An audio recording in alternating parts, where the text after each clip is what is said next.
Perfect.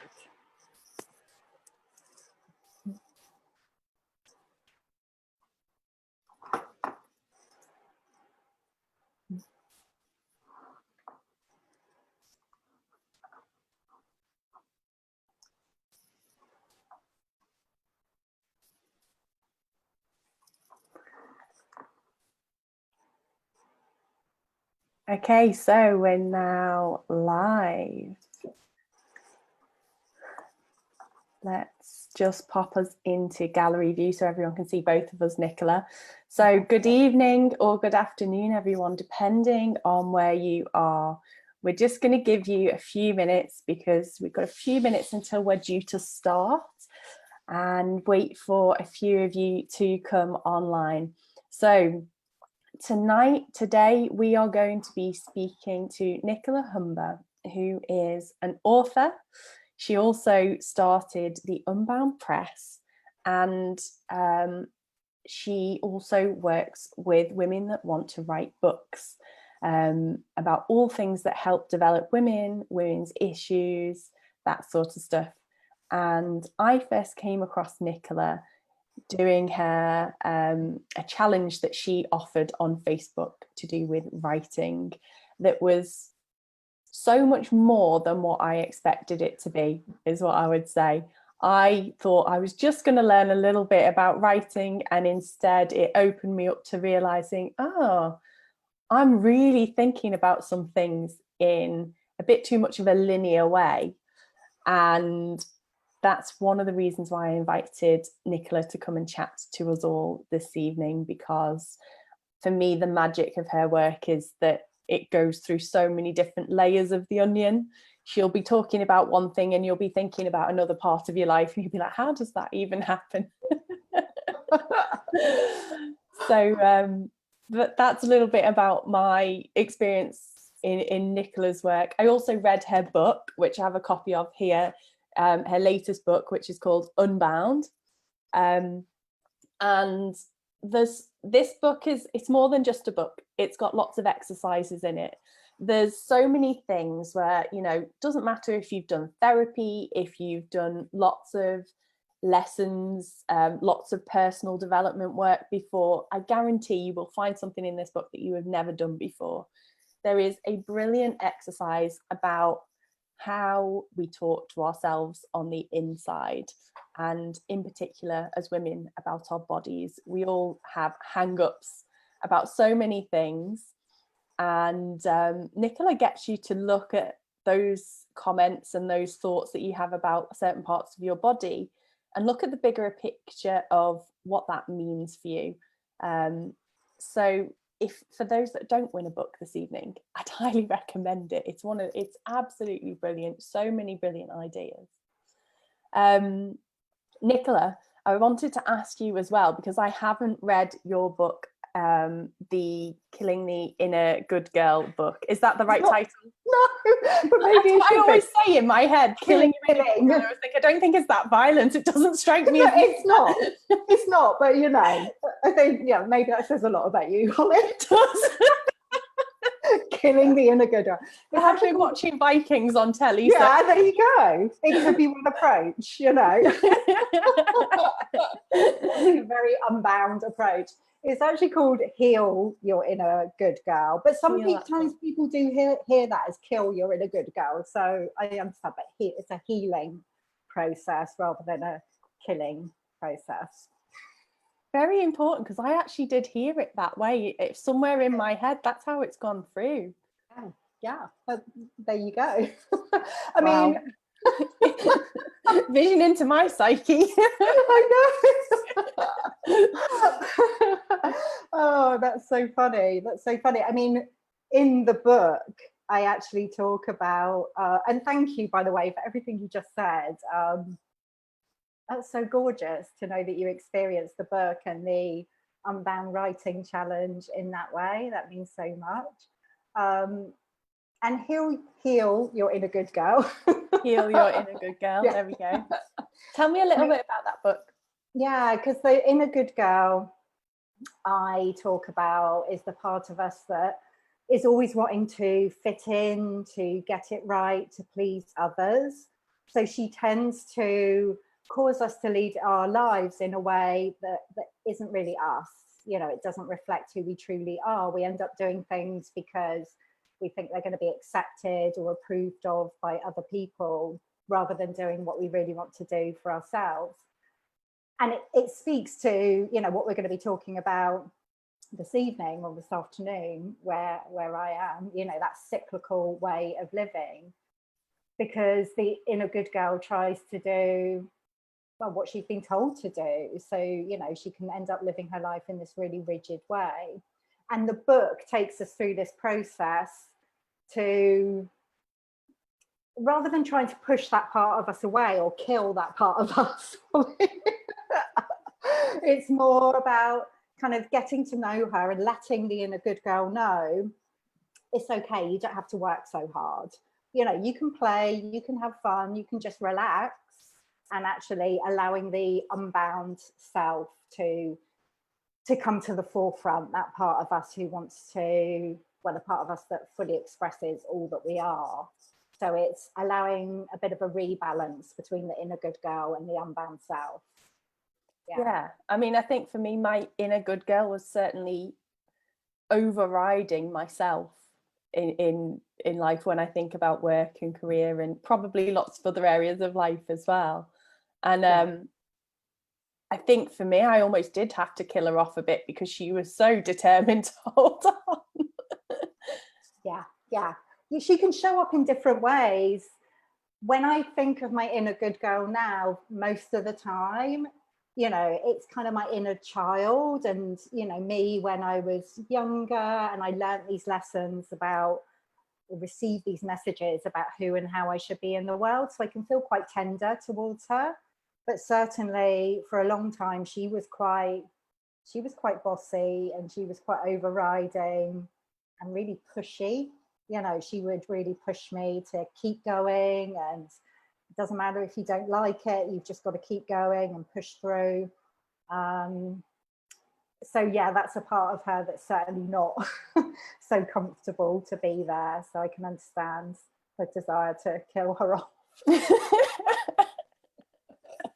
But what interests me about the two books that you've written, so I've obviously have read Unbound. You sent me a lovely signed copy, and I read it cover to cover, and I've even dipped into it a few times for a few quotes and things like that. But one of the things that I imagined, and I guess this is me reflecting on my journey rather than any reflection of how I see you, but I kind of have been through this experience of killing off my inner good girl and then allowing myself to emerge from that, because it was only once she let go of the grip that I was then able to unbind myself. And I wondered whether that has been the journey for you with these books. Yeah, it's interesting because for me, it definitely feels like an ongoing process. Like, even though I've written both of these books, my inner good girl still shows up sometimes. You know, I will notice her kicking in, particularly at times when maybe I'm getting really busy and I'm just doing, and I'm not making space for my unbound self. So it's definitely a process that ebbs and flows rather than just a one-off, right? Inner good girl, she's dead now. I'm completely unbound and I've done all of my unbinding. You know, for me, I definitely see it as this kind of ongoing journey. That being said, I think there are times, you know, when we have that awareness and we kind of step into new levels of unboundness. And definitely the inner good girl takes a back seat. But yeah, she still shows up for me sometimes. As I think for everyone, it's a never-ending journey, right? Absolutely. I know from some of my yoga studies that they say you go through a cycle, and then you go through the cycle on a different level of your life, and then a different level, and this is what we do over and over again, like a spiral. Yeah. I always loved that picture. Yeah, I mean, it's, for me, I see it like a spiral. We keep spiraling round through the same kind of patterns and issues, but different, from a slightly different perspective. And for a long time, because, you know, like a lot of us here in this group probably had done quite a lot of work and personal development, and I would be coming up against these same kind of issues over and over again. It's like, I thought I'd done with this, you know, but it's like this spiral. And now most of the time I'm able to see it, oh, it's okay, because I'm seeing this from a different perspective. It's like a different level of it. So I'm able to be more accepting of it rather than resisting that spiral. And how did you go from starting to write books to deciding to create the Unbound Press? Because that's a big jump, and it's a very inspiring jump. And I know that so many of the women in the group are maybe making changes in their life, feeling it's too big for them, or maybe they're not enough, or, you know, just not knowing where to start and that sort of stuff. And you know, you've gone so far on your journey. How have you got from where your initial experience of work and life to where you are today?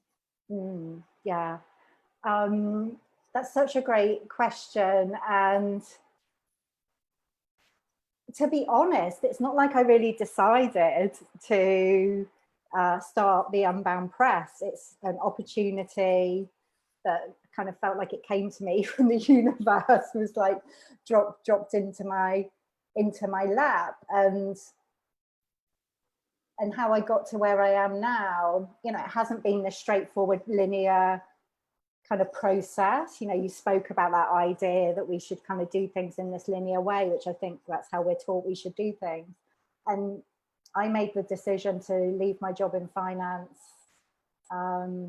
over 10 years ago now. And I started initially working as a hypnotherapist and a coach. And then that led to me becoming an author, which is something I'd always wanted to do. And then as I was in the process of releasing the second book, Unbound, I'd come to the end of writing that. It was my publisher who actually suggested, he was like, I can imagine you doing this kind of work with other women, you know, helping them to write their books and share their stories, and you would have your own publishing imprint, and it would be something like the Unbound Press. And when he said those words, I just knew that that's what I was meant to do. I just felt this sense, it just felt right, like in my body. I just felt like every cell in my body went, yes, that's it. And I had no clue. My only experience of publishing was kind of having my books published and going through it from that side. So I had no clue how to run a publishing imprint, a publishing company. But because of what I experienced, kind of by then it was like 8 years or so running my own business, I knew that when you say yes to something and you trust, like when something feels right, when you trust it and you say yes, like the steps just appear in front of you one by one, and it is a process of trust. But you know, you get to where you're meant to be. And the Unbound Press, I said yes to it. I allowed myself to be supported with that, to find out what I needed to know. And the most amazing authors have shown up to work with us at the Unbound Press because it just feels right to them. You know, that people kind of come to me and they're like, I just know that I want to publish my book with the Unbound Press. It's kind of like we don't have to have a conversation. I don't even need to know that much about their books. It feels right. And I think when you get into this place of alignment, which again is an ongoing process, you can kind of move in and out of it. But kind of opportunities come to you and you trust it and you just keep taking those steps. And it can lead to places which are far more magical than I could have planned for. You know, this was never part of the plan. And now it just feels like this is what I was always meant to be doing. I think that's such a relevant point. In career development, we have this phrase called planned happenstance, which is all about this idea that you can't predict where you're going to end up, but you can put yourself in the path of opportunity. And then you get to choose which opportunities. But if you never put yourself in that path, the opportunities don't come and you stay stuck. And I think certainly on my journey, what I've realized is there's so many times when I've beaten myself up for putting myself on the path, because it doesn't fit with, you know, the good girl idea, or it doesn't fit with the expectations of who I think I should be sometimes, let alone other people. And I'm like, where does that even come from? So you're going to talk a little bit more about that today, right? Yeah. And we have a couple of people online. Hi, Lindsay. Hi, Helen Maria. Who else have we got? Give me a hello in the comments if and then I can see you better. It doesn't show me on the when I click the eye thing who else is online. But hi everyone. Hi Maria as well. Lovely to have you. Yay. So I'm going to hand over the reins to Nicola, who's going to talk you through her presentation. You're going to share a few slides, aren't you? Yeah, it's very informal presentation. Yeah.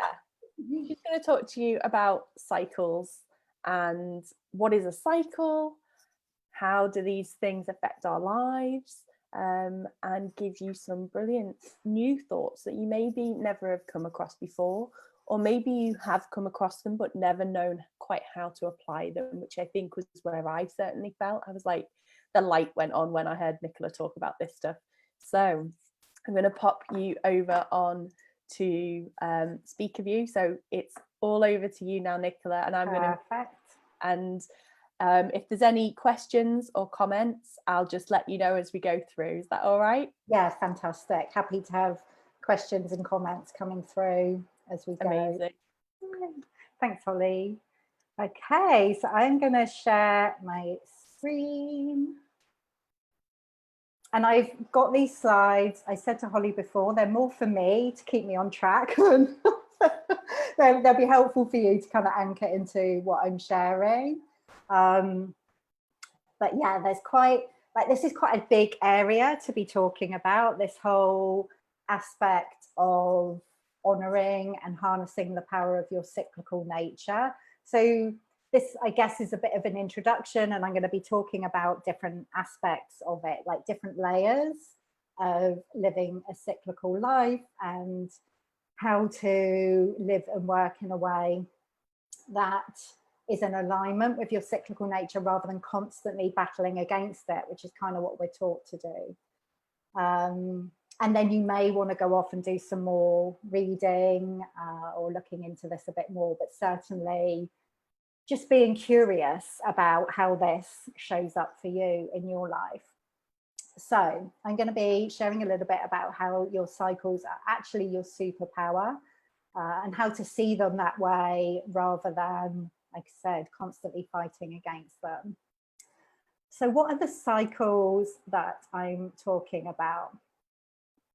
There's lots of different cycles that we are influenced by in our lives, and just a few of these, it could be your own kind of personal menstrual cycle. If you're a woman and if you still have a menstrual cycle, I am perimenopausal at the moment, so I'm just kind of coming towards the end of that part of my life. And that's a whole other kind of cycle, actually, and talking about ebbs and flows. I won't get into that. So your menstrual cycle, which obviously happens throughout the month, the cycles of the moon. So we've just experienced a new moon. I think it was Sunday in the UK. It was late on Saturday in the States where I am.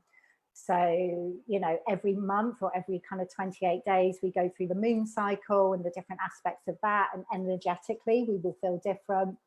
There's a cycle of the seasons throughout the year. So spring, summer, autumn, winter, and we'll feel differently according to what season we're in. There's the creative cycle. So each creative project, and that could be something, you know, it could be an obviously creative project like writing a book or drawing a painting or, you know, creating something like that, or a creative project like creating something in your home. Or it could be something at work, some kind of project that you're working on. All projects, anything we're creating will have a cycle of their own. And like the cycle of your life, like the overall cycle of your life and what stage of your life you're in, you are going to feel differently according to what stage of each of these cycles we're in at any one time. So the idea that you will feel kind of consistently, or that you're meant to feel the same from day to day, from week to week, month to month, year to year, moment to moment, is just, it's just not true.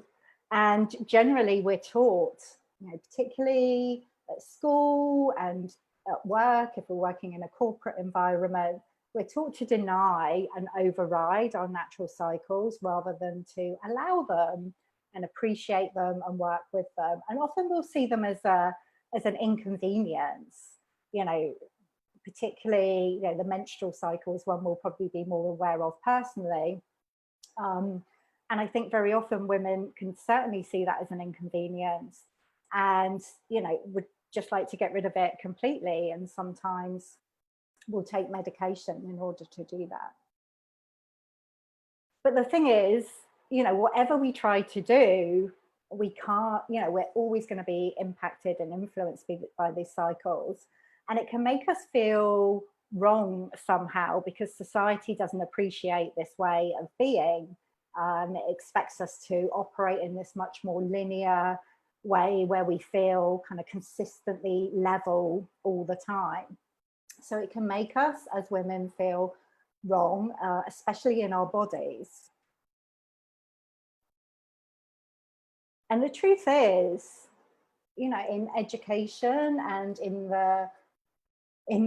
certainly in the corporate world, and very often even if we have our own businesses, most of us have been trying to work in a way that just doesn't work for us. And then when it doesn't work for us and we get exhausted or burned out and we feel stressed, we think there's something wrong with us, but there isn't. So my message to you today is no, you can actually, when you start to make some quite subtle changes and shift your perspective, these cycles can be your superpower. So I'm going to share a little bit about my experience because I feel it's always helpful to hear somebody else's story as a way of making sense of this. So I kind of alluded to this before when Holly and I were speaking. I used to work in the corporate world up until my kind of mid to late 30s. I worked as a financial planner, financial advisor. So I was working in an office. I was working pretty much 9 to 5, often a bit longer than that, and would have to show up every day, Monday to Friday, and just be expected to be in the office and to be working the same way day in, day out.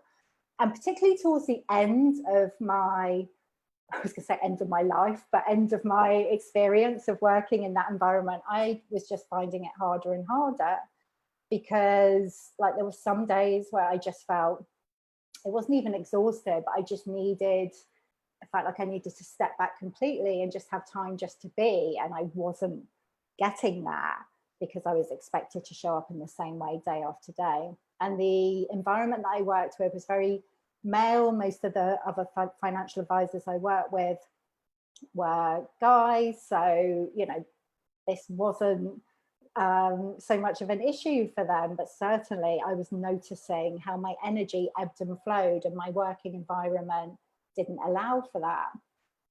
But when I made the decision to start my own business, I carried those patterns over into my business. I started my own business in a big part because I wanted to create more flexibility and freedom in my life. But when I initially started, and probably for the first few years actually, I was still having this expectation that I would work from 9 to 5 every day.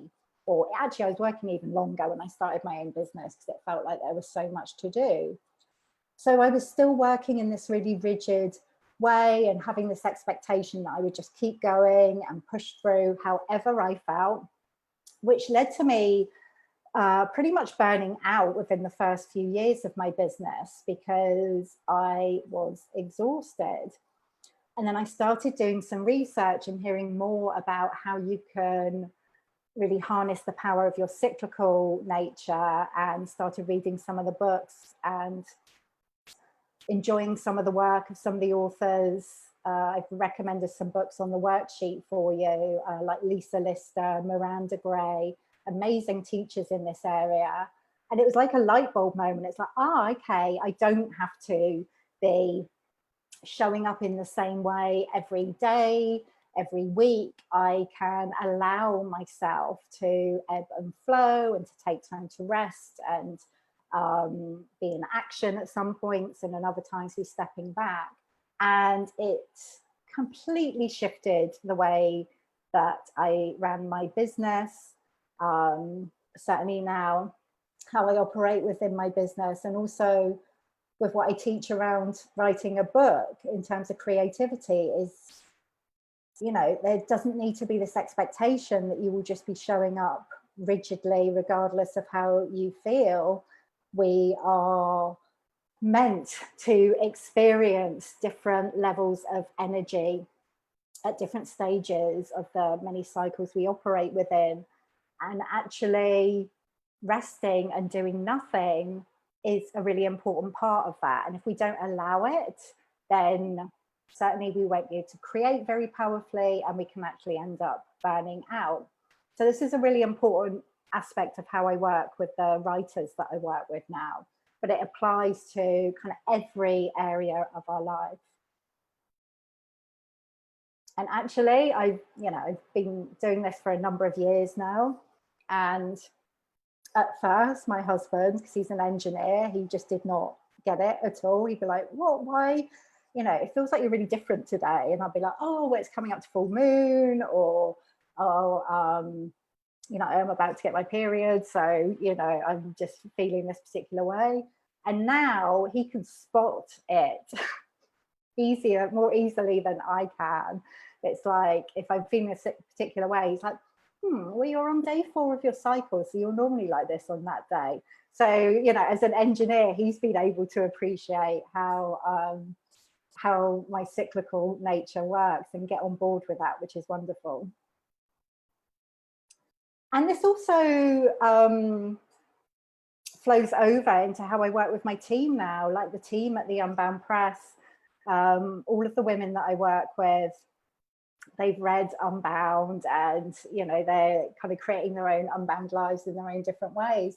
And there isn't this expectation that everybody just shows up in this really rigid way. If somebody is kind of having a day where they just need to kind of go back to bed and have some downtime, then it's accepted that that is absolutely fine. Just let us know. Or if I get on a call with somebody, someone in my team, and she's like, oh my goodness, this full moon has really kind of knocked me out this week, then that's fine. There's this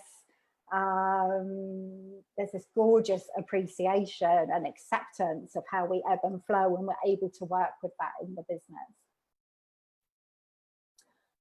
So this is something else that I also wanted to talk about here, this myth of lazy, because certainly this is something, you know, my inner good girl would always judge me as being lazy, because I would have these times where I didn't feel able to keep going, or it was really hard for me to keep going. And I would always tell myself that I was lazy. And certainly when I started my own business, I would hear lots of other women business owners kind of judging themselves as lazy because they weren't able to operate in this kind of linear, super consistent way. And it's because we don't have this appreciation of the different cycles that we are influenced by, and that the different stages of the cycles, including rest, they all count. They're always valid and as important as each other. But society only tends to accept and celebrate the stages of the cycles where we're obviously in action. But times when we're resting and reflecting and just giving ourselves space to be and connect with ourselves are just as important, but they can be judged as lazy. So my invitation to you is really to start consciously allowing more rest and times for retreating, and also unknowing. So allowing yourselves at times not to know. There can be this expectation that if we want to do something, we want to make a change, or we're creating something, we should have it all planned out and all mapped out in advance. We should know exactly where we're going and how we're going to do that from moment to moment. But actually, it's not how we operate, and it's certainly not how the creative cycle is. There will be times when we just don't know. Like I was saying to Holly before, when I first got the opportunity to start the Unbound Press, I had no clue how to run a publishing imprint. So I really had to allow myself to sit with the unknowing there and trust that the information that I needed would come to me, or the support that I needed would show up. And it's the same as an illustration when I'm working with women, helping them to write their books. Sometimes there are times where they're like, actually, I don't know what I want to focus on next, or what the next part of the book is going to look like, or what I'm really feeling called to write about this week or today. And when we allow ourselves to be in that place of unknowing, then it helps us to move through the creative cycle more easily. Whereas when we resist that and we really rush to allowing ourselves to know, when we're like, oh, I've got to know, I've got to find out, and we're really striving and pushing, we can end up on a path that isn't really for us because we force that. So this is something about the power of the void, which in Gestalt therapy, which I'm trained in the creative cycle, that they use within that therapy. One of the parts that really kind of stood out for me when I was doing this training was the void. It's the fertile void, and it's a really fertile place when we allow ourselves to be there, but very often we're skipping past these less active or inactive parts of the cycle because they're not valued by society.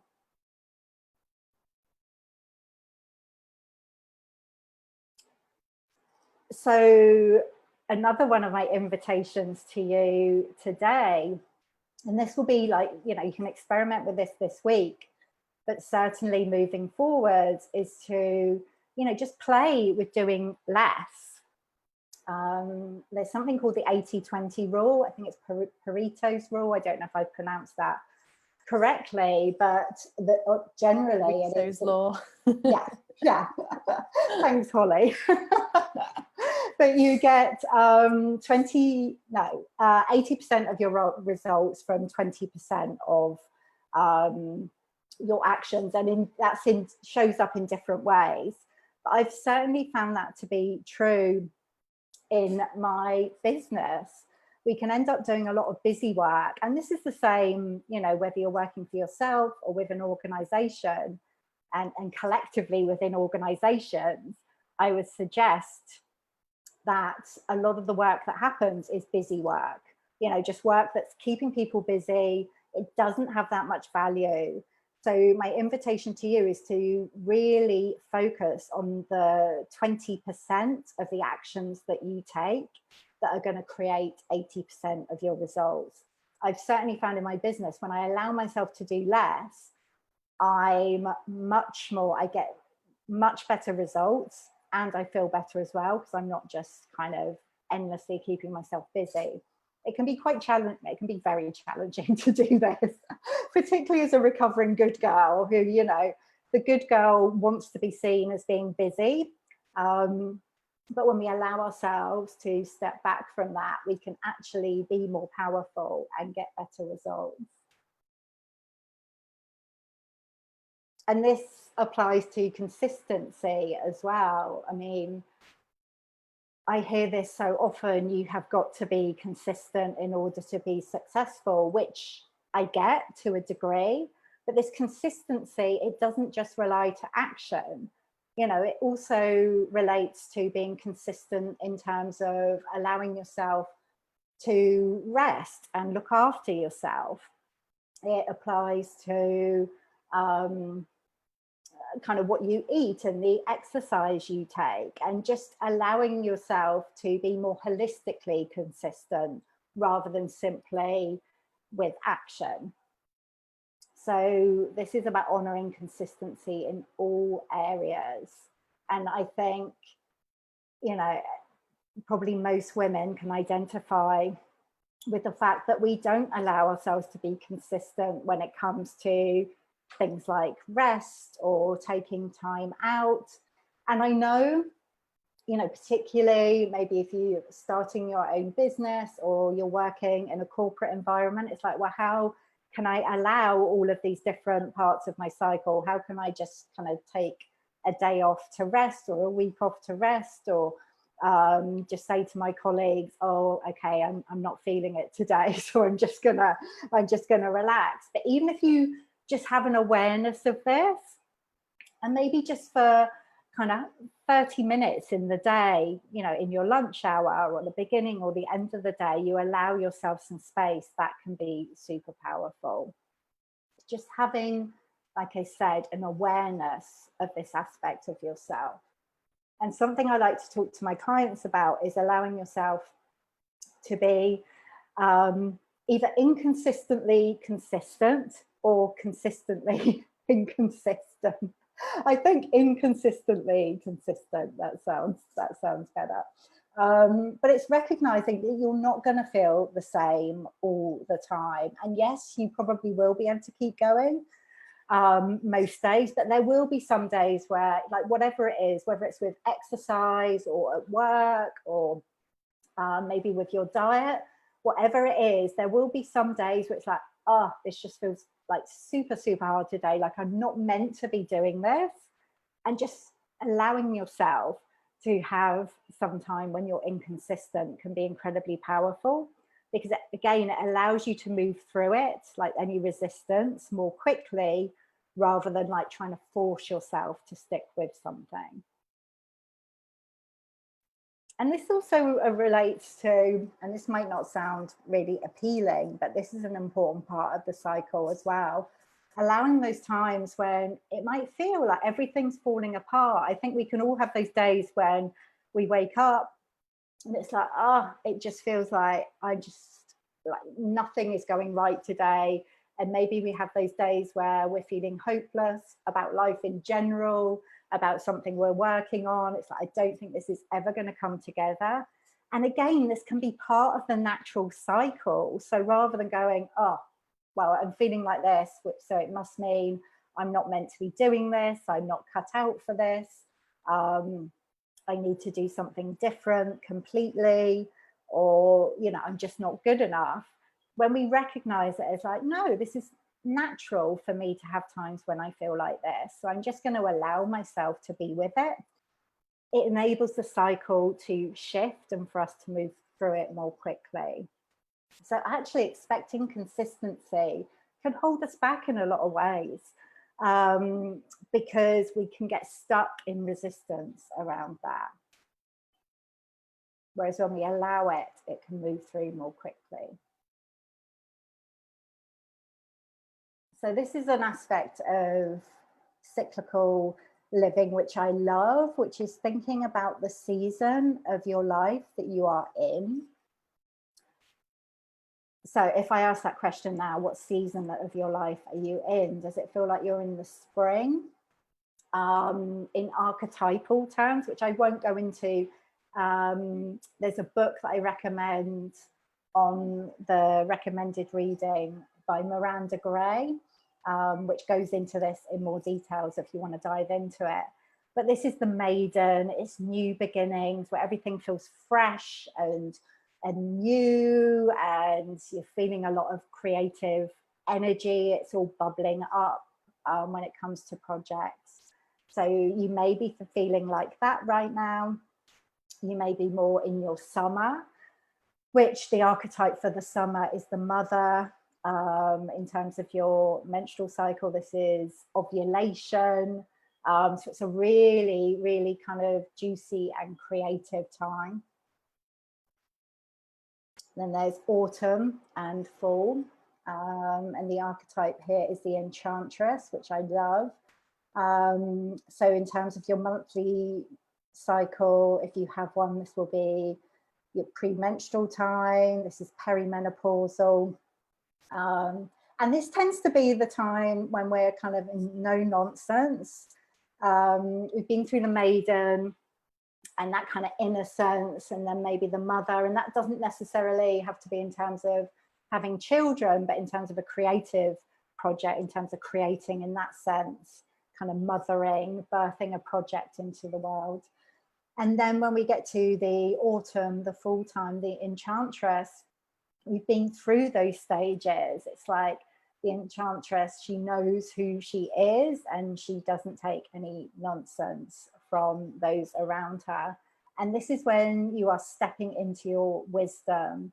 I should imagine quite a few people in this group are in this stage, in this season of their lives right now. And when we recognize that, when we allow it, it can be incredibly powerful. And we can actually pass that wisdom down to, not down, I don't like to think of like passing it down, but pass it across to women who are coming up through the other seasons. I know for me, you know, I feel like I really got stuck in the spring of my life because I really identified, like I said, with the inner good girl. I was kind of stuck in that place where I really didn't know myself, and I was trying to be like the nice kind of maiden who everybody liked and everybody accepted.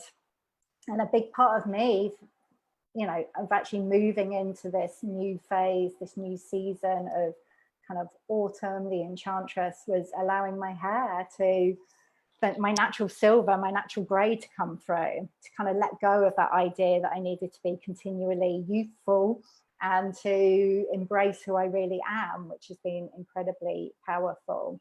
So these seasons can show up in different ways.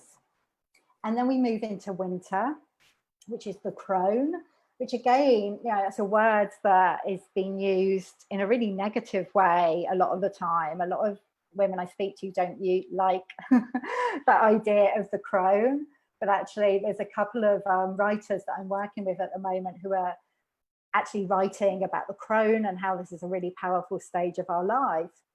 In terms of our monthly cycle, this is the time when we actually menstruate. In terms of our life cycle, this is the postmenopausal stage. And this is really the wisdom keeper. Like the crone, she doesn't have to be trying to impress everyone. She knows she has that wisdom within her. It's kind of embodied in every part of her.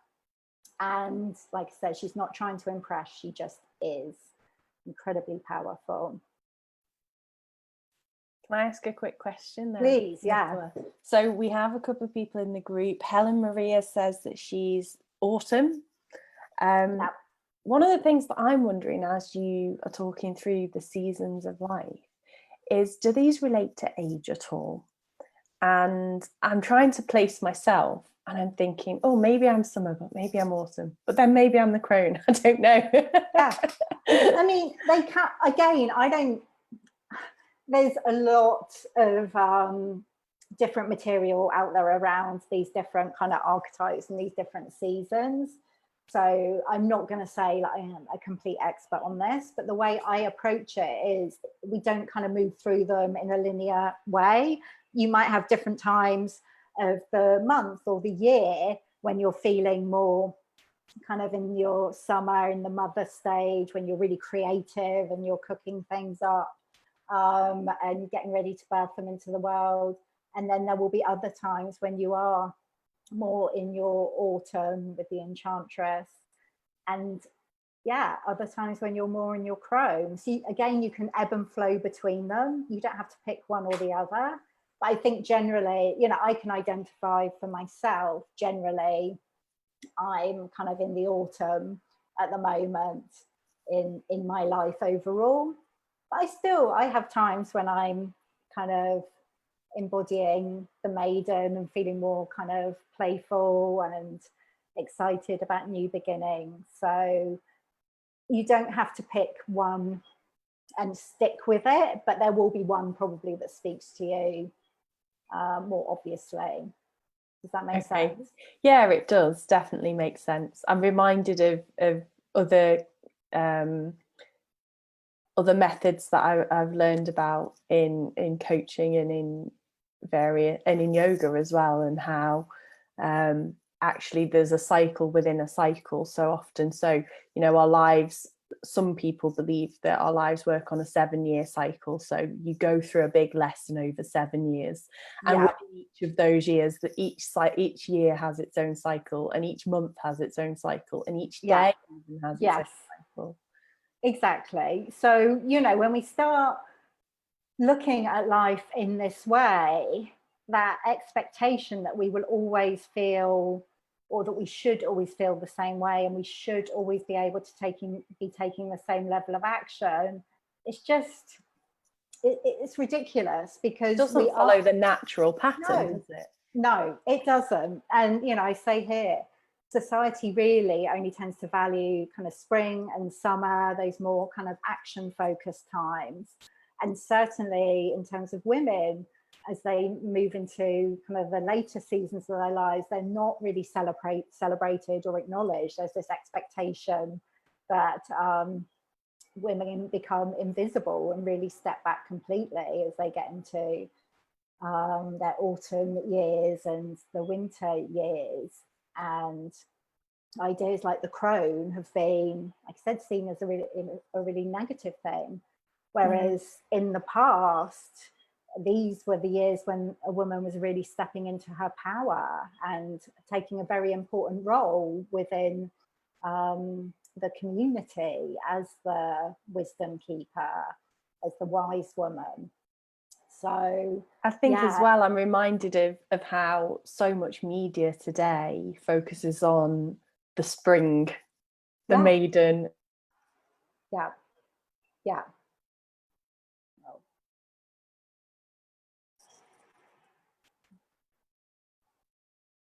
The crone and winter a little bit more.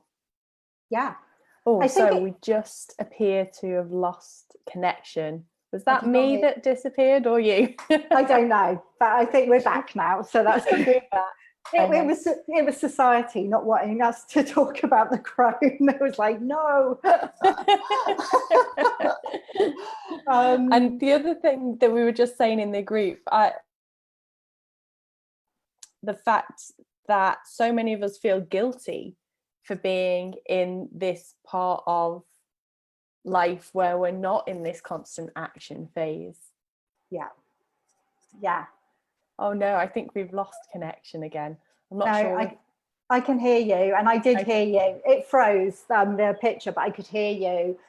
And, you know, in relation to that, I think it's really interesting that we've just been through pretty much a 3-month period of lockdown where, you know, people, not everybody, but a lot of people have been almost forced to take this pause and to do less.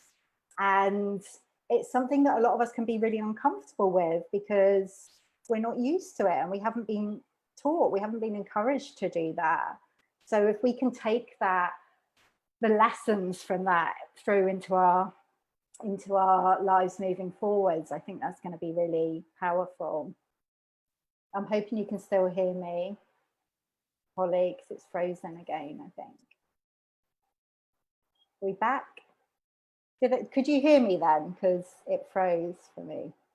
It froze for me as well, but I think I'm not sure if it was just me or you. I'm not able to see that.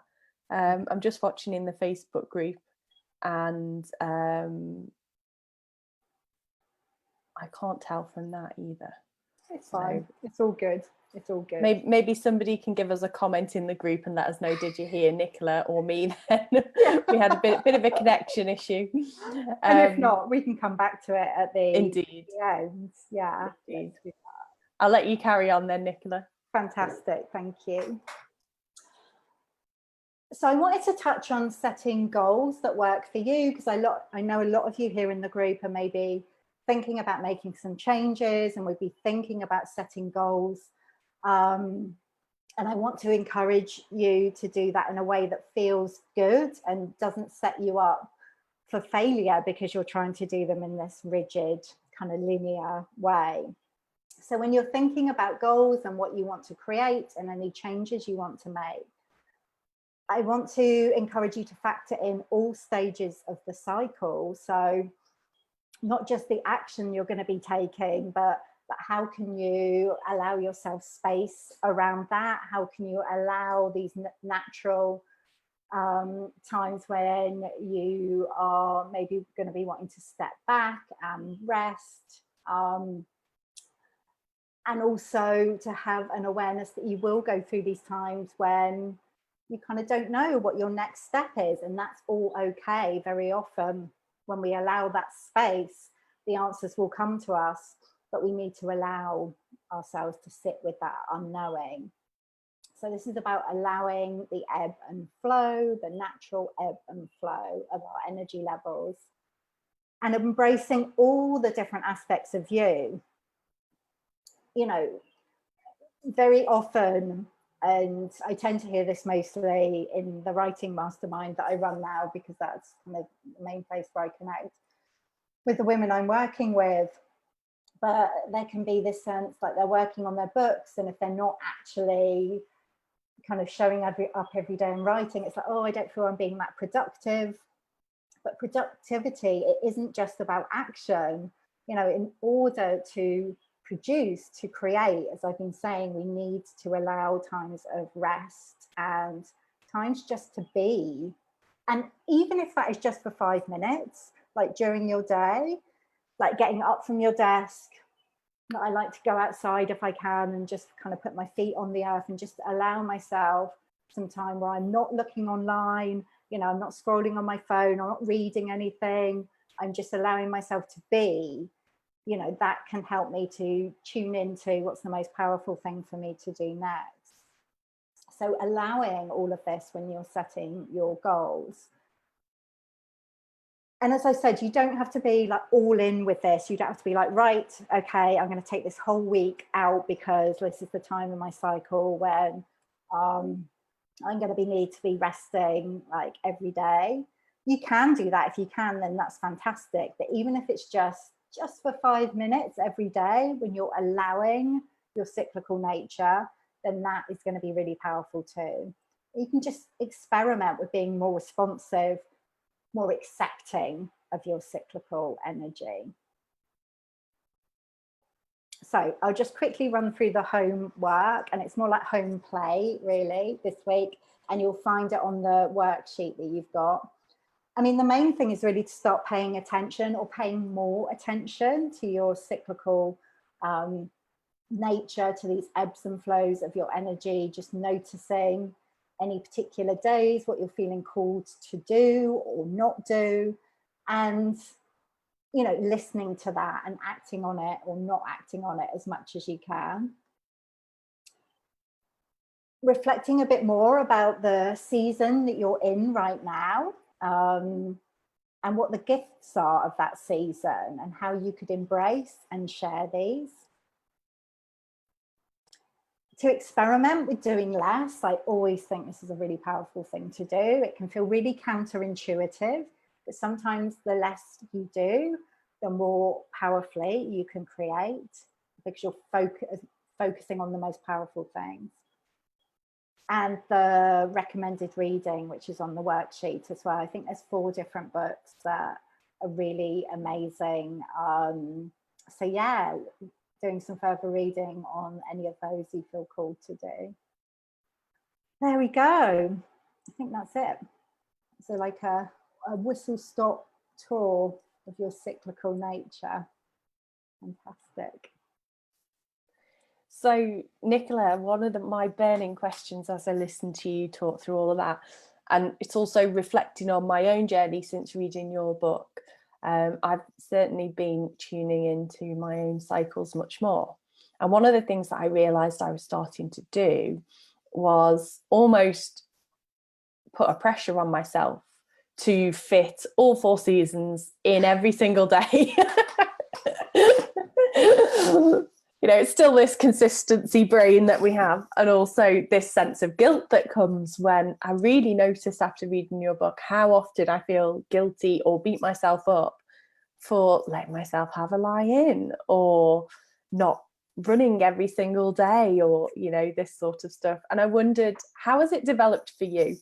How has it gone from at the start to kind of, you're very deep into knowing your cycles now, and what have the changes been in your approach? Again, it's definitely a work in progress, and there are times when I do override kind of my natural cycle. Like actually during lockdown, that was a really busy time for me, because it felt like everybody was like, yes, I want to write a book now. So it was a really busy time in my business, which was fine. And I didn't have as much space as I would normally have in my day-to-day life. And that was actually fine. I was able to allow that because, like, generally I create a lot of space. So I felt quite rested and resourced to be able to kind of show up and serve in that way. But then I got to a point where it's like, actually, no, this is starting to feel too much now. So I kind of spotted that relatively quickly, and I was able to kind of go, okay, I'm just going to have, like, it was just one day where I'm just doing nothing, no screen time, and just doing that for myself allowed me to feel more restored. And now I'm booking, I'm going to have a whole week off in July, which is going to be wonderful.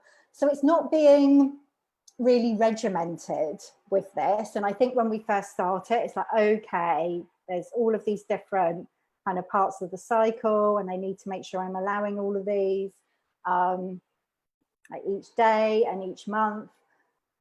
When you get to know your cycle, you recognize kind of how these different aspects show up for you, you can just respond to them more and more in the moment.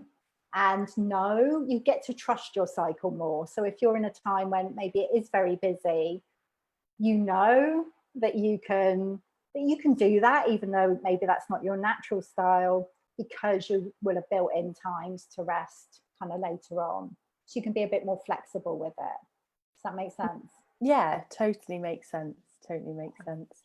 And, there was a couple of things as you went through that I just want to kind of summarize back for everyone. And if you want to add into them again, feel free. But the big takeaways for me from today's lesson were one of the thoughts that I had was, you talked about people getting stuck in action. One of the other things I've seen with my clients is people getting stuck in the void as well. In this constant need to control and be restful and not be dynamic in any way. Do you ever work with women who've been that, and could you give, for those who are in that other space, maybe a few words of wisdom? Yeah, absolutely. Yeah, that's really interesting, because I think, I've certainly had times where I've felt stuck in that place as well. And I've worked with women where that's been the case for them. I think there's something around accepting, and rather than seeing those times, I think we can get stuck there sometimes when we see it as, maybe we see it as something's wrong for us wrong with us for being there, or also maybe we've spent so long in action in the past that it's like, I don't think I can go back into action because it's just going to be too much for me. So it's to acknowledge and accept that all parts of the cycle are really important and valid. And just because we've kind of gone to one end of the pendulum, and maybe we've spent so long in action that now we're like, I just need to rest and it's too much for me to take any action. It's like thinking about ways, okay, what are the small aspects of action I can just start getting myself back into that rhythm with. So not having to be like one or the other, but just starting to build in the different aspects of the cycle. And again, that might be kind of 5 minutes a day where it's like you're allowing yourself to be in action. So you get used to how that feels in a kinder way and a more accepting way. Does that make sense? It does. I'm actually just reminded of a technique called the 60-second rule, which is, if you need to clear anything in your life or transform anything in your life, rather than trying to take, the whole big picture, let's say you have a house full of clutter. Yeah. If you try to clear all the clutter in one go, you're going to get exhausted. It's going to feel too much. You're going to feel like you're not making enough progress. And rather than focusing on the goal with the 60-second rule, what you do is you say, all I'm going to do is as much as I can do for 60 seconds. Yeah. Once a day, and that's it. And slowly things start to change. And as you do it slowly like that, the energy then starts to lift and shift, and your brain starts to work in a different way without that big pressure. Exactly. Yeah. I that's something I recommend with writing. Like sometimes if someone's feeling stuck, it's like, well, I mean, I usually say, just tell yourself you're going to write for 5 minutes. Show up for your writing for 5 minutes, and like 60 seconds, like that's amazing as well. Well, you probably can't write for 60 seconds, probably a bit too short for writing, but certainly with house chores, it works a treat. Yeah, I love that idea.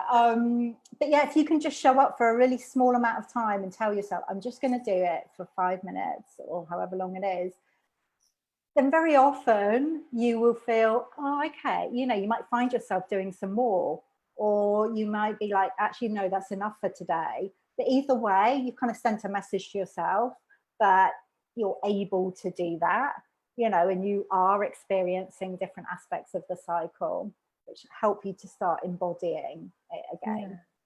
And I would just say as well, I would add to that, because I teach yoga, right? And I have 2 types of people that come to me. I do a dynamic class, and I do a super chilled, restorative, relaxing class. And 9 times out of 10, everyone that's in the relaxing class really needs to be in the dynamic class to balance out their energy, and vice versa.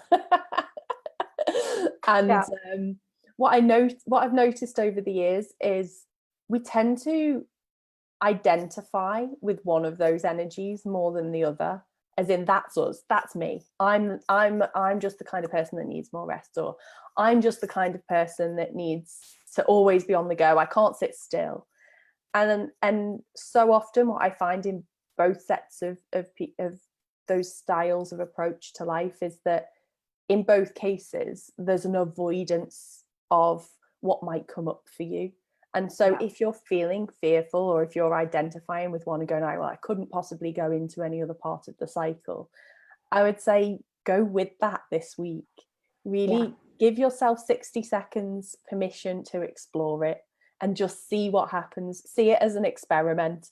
We would love to hear, how you respond to it. There's no rights or wrongs in these exercises. And as you pay more attention this week, you may choose to just pay attention to your energy day to day, but you could also choose to focus on one of the points that Nicola has shared. So, for example, I found the 80-20 rule, Pareto's law, brilliant.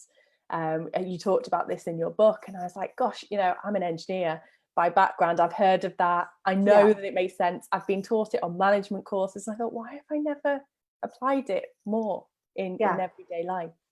And I do think there is a tendency with it, when you're only doing the 20% that matters, to call yourself lazy, or to feel guilty, or to think that you're not doing something right because you kind of feel like you're cheating the system. But you're not. We're supposed to be much more relaxed creatures. I remember reading a fact about tribal communities and how they only do 4 hours of work a day, and that keeps everything maintained in the whole of their system. So it shows how far out of balance we've come compared to that. Absolutely. When you pay attention, I think a lot of what we're doing is not really necessary. Like, I notice it for myself. It's like, what, is this kind of action that I'm taking, is it adding value to my life, to my business, or am I just doing it because I feel like I should be busy? and very often you know, we're expanding our action to fill the time that we have, rather than just focusing on the things that are really important. So yeah. And then the final point that I've written as a summary point is consistency is about all parts of the cycle, not just the action parts. Yeah. And so I'm wondering, I wanted to invite everybody to put a note into the group each day this week. So as you're aware of it, and just share what you've noticed. Because I think I personally have found it's really great to talk to other people who are becoming more aware of this as you go through the exercise, rather than do it on my own. Equally, if you're feeling that's not for you, you don't have to feel there's any pressure. But I would like to put the invite out there, because for those that are going through it, or maybe thinking about this for the first time, you know, what tends to happen, I see in groups, is someone will comment and then someone else go, oh, I'm so glad you said that, because I feel like that and I thought I was the only one. Exactly. Yeah, I find that in my writing mastermind, that if someone shares, or on a call someone says, oh, I've been feeling like this, then, you know, there will be, opens the floodgates. Oh my goodness, it really does. And with this kind of work, it's so much more powerful if you do it in community than, you know, trying to do it on your own, because we kind of haven't been taught this stuff. And because it is so multi-layered, you're trying to do it on your own. Sometimes it's like, oh, you know, should I be feeling like that? You know, all of the shoulds come in, and you can end up judging yourself. So to do it in community is really, really powerful. And then the final thought that I have is just around, so we have quite a mixed audience. We have some people who are going through career change, some people who are just working at home and their work experience has completely changed in the last few months. And then we have some people who are starting businesses or growing businesses. And I wondered whether maybe we could just reflect on the idea of cycles and being in each of those stages. So the first one is, you know, just working from home and not being used to that. For me, as you were talking, I was thinking about, you know, I remember some of my friends saying, oh gosh, like my normal pattern and my normal cycle is all out of whack. And them saying, you know, I don't like this, and having that sense of tension around it. But then weeks later, they're now like, oh, you know, I've really got into my flow with it. And actually, I don't want to go back to having the commute, and I've found a new pattern now. Yeah. Because it can take, you know, it can take a bit of time. And if this is your first time thinking about it this week, then don't expect it to all fall into place for you like within the next few days. And it may feel uncomfortable at first.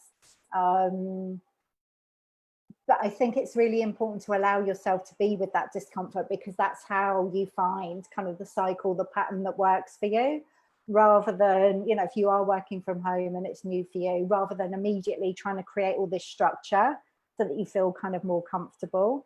That's when we can end up putting things in place that don't really suit us, but we're just doing it because it's like, oh, there's all of this space and it just feels too free. You know, we can resist that sense of freedom sometimes. So allowing yourself to be with that discomfort for a while, because that's how you get to know what feels really good for you. And then for career changes, one of the things that I've personally noticed with coaching career changes is everybody wants to be out of the void. You know, the void is the place where you know you need to change, you need to go inward, you need to rest, maybe if you've been burned out, you need to reconfigure yourself and figure out, where do I want to go next? And I know that there's a lot of, every career changer that I've worked with, somebody in their life, whether it's parents, whether it's partners, whether it's friends, have turned around to them at some point and said, you know, don't you think you should have had more of a plan before you took that leap? Or, you know, how much longer is it going to be, kind of ticking down the time. So what advice would you give to anyone going through that? Oh my goodness, like the void is such a rich and juicy place to be. I remember, like when I look back now, I've been in the void lots of times since I started my own business, but I remember when I knew that I needed to leave the work that I was doing in finance, but I had no clue what to do. And it was like so uncomfortable. I was just continually asking the question, what should I do? I was there in the void. But there's something about, I think self-trust is so important here, because from the outside, people aren't going to get it. They don't know how you feel. And, if you're taking particular steps or you've taken that leap of faith, it may not make sense from the outside. So it's allowing yourself really not to make sense and cultivating that sense of trust, and also trusting that, you don't have to get it 100% right, like right out of the, right away. Even if you take a step that isn't completely right for you, you will end up being guided back onto the path you're meant to be. So keeping that attitude of like experimentation and playfulness, I think, can be really helpful as well. Yeah, I'd definitely second that. The sense of experimentation, get to know yourself better in the void. Yeah. Figure out, where, instead of asking what do I want to do, ask what do I enjoy? Where's the pleasure for me? How can I incorporate more of that in my life today, not in the future? Yeah. And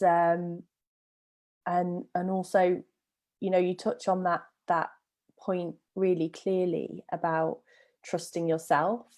And I would say also, don't fall into doubt just because 10 people around you are saying it, because the people in the environment you place yourself in have a huge influence on how good or not so good you feel about yourself and the decisions you're making. If you really at your core know that you have to make this change, do it. Don't doubt it. Commit to it, and you will find the way. Yeah, absolutely. May not happen overnight. You might have to take a few stepping stones. I know I've taken my own stepping stones. You certainly have as well. Yeah. And then business startup is another area when I think as you come up with your idea, you have this vision of where you want to do, the difference you want to make in the world. And then you hit the void of, how do I start? Oh my gosh, I've got so much to learn. And, can I even do this?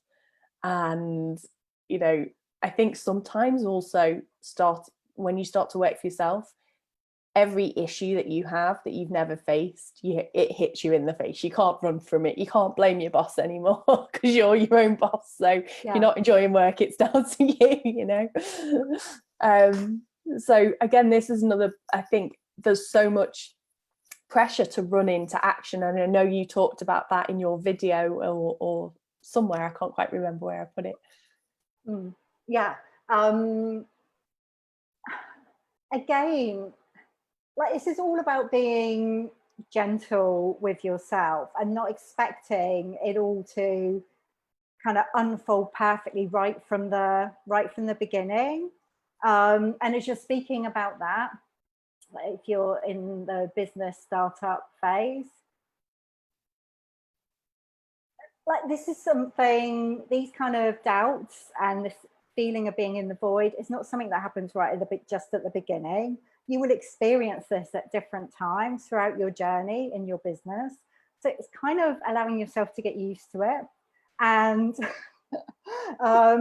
great advice. It is, I still experience that quite regularly. And a lot of women that I'm kind of surrounded by now who are all running their own businesses experience the same. So something around support and being in community with other people who are doing the same or who are maybe a little bit further along the path, because then it makes you realize, actually, this is not something to be avoided and move through as quickly as possible. This is just part of the process. So allowing yourself to be really present with that, because it's such a powerful place. Most people don't get to experience that because they're doing the same thing day in, day out that they've always done, because they're not willing to make any change. So if you're in the void at any time, or in this place where you're not sure of your next step, that's an amazing place of possibility. So kind of celebrating it rather than making it wrong. Yeah. Yeah, I think when you're in the place where you don't know, it opens you up to finding the real path then. Yeah. But it's when you're in denial of that we struggle and we go down the wrong routes, right? Exactly. You know, the huge message here is about acceptance, like wherever you are, like really accepting that, rather than having this idea that there's something wrong with you because you're feeling like it. It's like, no, what is the gift in this, you know, with how I'm feeling right now? What is the gift with this particular part of the cycle? And I think the point you said about community as well is really important. Yeah. So important, because if you're, you know, like me, so many of my friends are in the corporate world, and, you know, when I started to forge my own path, everyone was supportive, don't get me wrong, but other people have their own fears, and it trickles out in little ways, not in any major ways, not in anything nasty, but you feel it. And so just having that community of other people going on the same path, and knowing that, I think as well, when things maybe don't go to plan, or you feel a bit nervous, or you know, you're stuck in that void and you feel a bit like, oh God, I need to get out of this. Actually ask what it's trying to teach you, and let it come through, and allow yourself to just be, really. Yeah, because it's when you let yourself be that you can flow and your creativity comes. Exactly.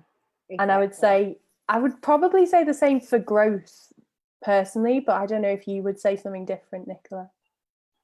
I would say the same for, you know, whatever all step yeah, absolutely, because no one stage of the cycle is kind of more important than the other. They're all just as valid and valuable as each other.